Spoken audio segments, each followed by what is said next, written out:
What It Means to Be Keen by Keen Von. 19 songs, 48 minutes long. 49 minutes long. Let's give it that extra 9 seconds.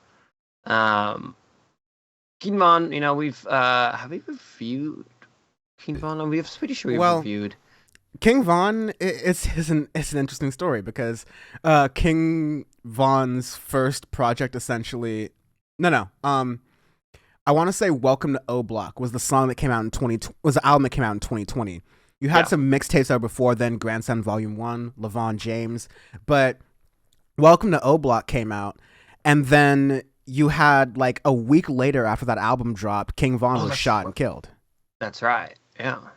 Yeah, so and then like you had this whole thing where one of King Von's partners, like Lil Durk, was started to blow up because he was like affiliated with King Von. That was a lot of attention Mm, being on there. The sad slash honest part of the music industry is that if someone dies on your label, that's great attention for your it's label. great attention, and it pushes those numbers up. Yeah, and Lil Durk, who will probably be reviewing an album of later this year, then had Man, a that was track on. 2020. I thought that was. I kept thinking that was last Yeah, year. he Oh has a fuck. track on Pooh Shiesty's record that became one of the lead That's singles right. for Pooh Shiesty, and then that's how they blew up, and then the rest is history from That's there. right. And so, Yeah. King Von has this really interesting, career cut short kind of story here, Yep. but it's a story that we've done too many times on Audioface, very Posthumous sadly, records, for two baby. reasons. Yes, posthumous records, because not only is it sad when these artists die too soon before we could really see their raw potential from their alive person, but the music industry also does this shameless cash grab where they take all of the demos and recordings from this artist that were unfinished and not properly done. They try to get all the people together in a room like 5 minutes after the funeral, before the wake and before the meal's even out for the wake, and they're like, "Can y'all mix this record real quick?" And so, What It Means to Be King is just that. It's another hacked together posthumous record that puts King Von's worst foot forward posthumously, just like Yep. so many other posthumous records have done. Yep. Sucks. Yeah. It's not good. It's thrown together in a way that is disrespectful. Like that's why I paused for a second and I was like, I don't know how to explain this, but I felt like it's disrespectful to him in the way to call it a King Von album, honestly, because it's not. Yeah, pull out the suspenders for that one. Get real serious. Yeah, all right. Because the way the production is, like, if you go back to, the first mixtapes and everything, and Welcome to O Block, Grandson Volume 1, and some other things, like, you can tell the production is a bit different than What It Means to Be Keen. Like, it's a bit more trendy in the way it is, because granted, it's, 4 years removed, but it's still hitting the beat. It's this flow's good. You have things that make you more engaged into it. This just feels cheap. Like What It Means to Be Keen just feels cheap, thrown together. Just sporadic little bars here and there, but nothing at all that's going to really hold you into the record. And it just feels so disingenuous for what it is. If I you wouldn't mean, know better, right? this is one of those cases where I hate to say it, but the producer really let the whole thing down. Oh, 100 Like, percent. he has a like King Von has like the same producer who was working on his old albums worked on this one, and I'm trying to get his name up here. Chop Squad DJ, and he's on most of the tracks.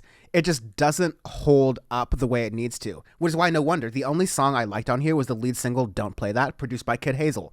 Chop Squad DJ didn't touch that shit because at bare And that's the minimum, one if you're with going to have 21, I believe, right?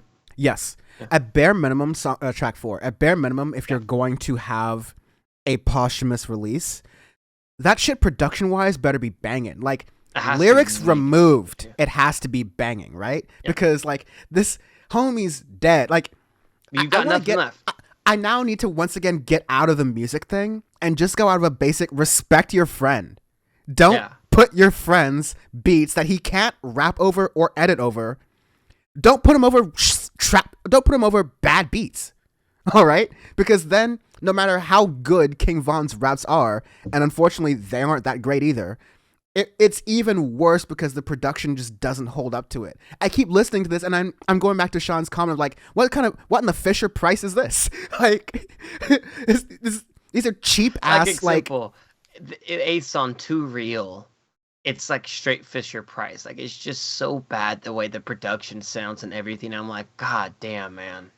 Like we have Snot and other records that are really good this year already from trap artists. Even fucking YB's record is a bajillion times better than this, and that's saying something. there's so much the trap producers can like branch out and get expired from. You Yeah. can do. There's so many things that haven't been done, which is why it's frustrating. It's just very clearly these guys aren't listening to any other music other than what's playing on the radio, which seriously. is depressing. Because like you're musicians, you're supposed to be like, oh, okay, like whatever's played in the streets is whatever's played in the streets, but you're supposed to like be several steps ahead of that and then bring that. You're supposed to be the one making the music for the streets. You know, you're not supposed to be chasing it. Yeah. And so that was just like the whole thing. I gave it the one college try where like I listened to the full thing, but like even I couldn't do the second listen because I was like, this is a waste of my time. I would rather dig into album 1 or a little bit of album 3 than album 2 this week, honestly. But I think I'll just have to say it again. I hate all these posthumous records. Anderson .Paak is so right. Unfortunately, when these artists die, that means that may have to mean like, okay, what we got is what we got. We just have to like hold on to that and live with it. Yeah, seriously, 100%. We can't have these posthumous records. The only consideration I'll give it to people is if they literally have the album done and it's just being mixed or whatnot. That's okay. But something years removed where they have really not much say on what was done, it's just awful, and you could see the effects of that on this record.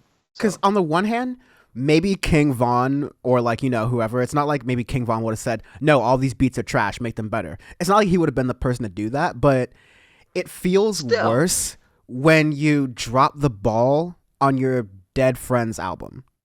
Yeah, that's us. Like it's weird. That's not a music critique, but I'm always gonna hate albums more when they're posthumous records that don't do justice to the artist. So like, yeah, this is my equivalent of like a Michael Brooks or maybe even like a Needle Drop, just bad. It's just no. I don't care. Pet Federations. This is the Worm Federation. This is the Snail League. Snail League, Gary the Snail League. It's that the Olympics they had in SpongeBob where if the Gary barely the Rock beat Gary. Jesus Christ, yeah. God, trap is more in the state of music conversation because that can be going a tank. Okay,